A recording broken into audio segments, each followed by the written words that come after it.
Okay, let's just dive right in. There's this common frustration, isn't there, about dating? Definitely. It just feels like finding someone, genuine, finding a real connection. Yeah.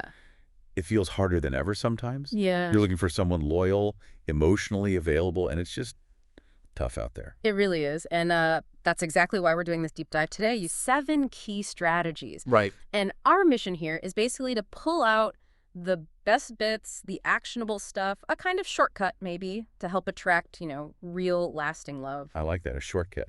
Or like you said, recalibrating your compass. We're pulling out the gold nuggets here, stuff you can actually use. Exactly. So let's jump in. First strategy, set clear intentions. We hear this idea that, vague wishes get vague results.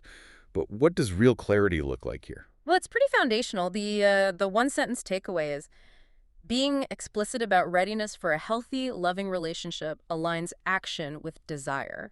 It's more than just wanting it. It's about really embodying that readiness, acting like the person who attracts that kind of relationship, not just wishing. Living like it. Yeah. It's a powerful shift. And that connects really well to the second. Visualize the treatment, not just the traits. Mm-hmm. We're so often told, make a list, right? Mm-hmm. He needs to be this tall, have this job. But this source kind of pushes back on that. It really does flip the script. The core insight is focus on the emotional experience you desire in a relationship, like feeling safe, desired, or seen, rather than superficial characteristics. Ah, okay. So it's about the feeling, not the checklist item. Precisely. You want to feel safe, seen, cherished. What that looks like in terms of personality or hobbies can vary wildly, but the core feeling, that's the goal. That makes so much more sense. Yeah. Okay, number 3. This one might sting a bit for some listeners. Don't reward low effort. Oof. Yes. A big one. We've all been there, I think. Getting Yep. those, last-minute texts, really sparse communication, Yeah. and just kind of let it slide. We do.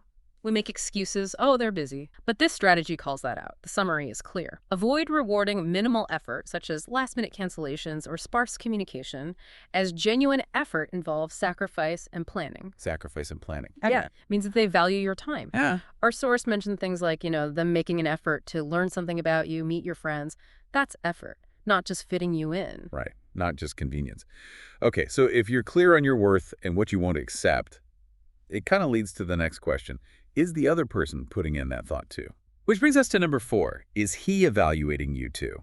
Exactly. Are they thinking long-term? The core idea here is a serious partner demonstrates long-term thinking by asking genuine questions about your values and goals. So asking real questions, not just surface stuff. Right. If they're not curious about your life, your dreams, your values, it probably indicates they're not really thinking about building a future with you. It's a sign. A clear sign, which ties right into number 5. Know your deal breakers. This feels like it's about boundaries and really knowing yourself. Absolutely. Self-knowledge is power here. The summary puts it bluntly. Clearly define non-negotiable deal breakers and be willing to walk away from incompatible partners. Walk away, even if things seem okay otherwise. Yes. The source gave this powerful example, someone walking away from guys who seemed great on paper but didn't want kids, which was a non-negotiable for her. It's about not settling on the big things. Wow, okay. That takes courage. Now, number 6 feels a bit different.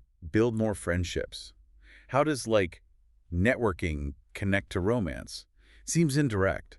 It seems indirect, but it's surprisingly effective. The core idea. Expand your social circle through genuine connections, as your future partner may emerge from your existing or new network. Huh. So through friends of friends, maybe. Exactly, or through new activities, new communities. Opportunities come when you're actively engaged with the world, building a full life. Not just waiting at home, your network expands your possibilities. That's a great reframe. Okay, finally, number 7. Don't overshare too soon.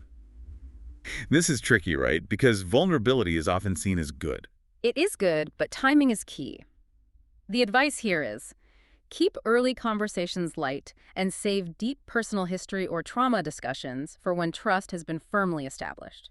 So hold back a bit. Don't dump everything on date 2. Pretty much. Rushing that deep stuff can actually push people away. It can feel like too much too soon before there's a real foundation of trust. Let vulnerability grow organically. Okay, that makes sense. Build the trust first. So wrapping this all up, these 7 strategies, they really point inwards first, don't they? They absolutely do. The whole message is about personal change. If you want different results in your relationships, you need to approach things differently, intentionally, apply these ideas. Right, starts with you. Exactly. Which leads us to maybe a final thought for everyone listening. For your relationships to change, you need to change. Take these standards, revisit them, really think about how you can apply them. You hold the power to recalibrate that compass.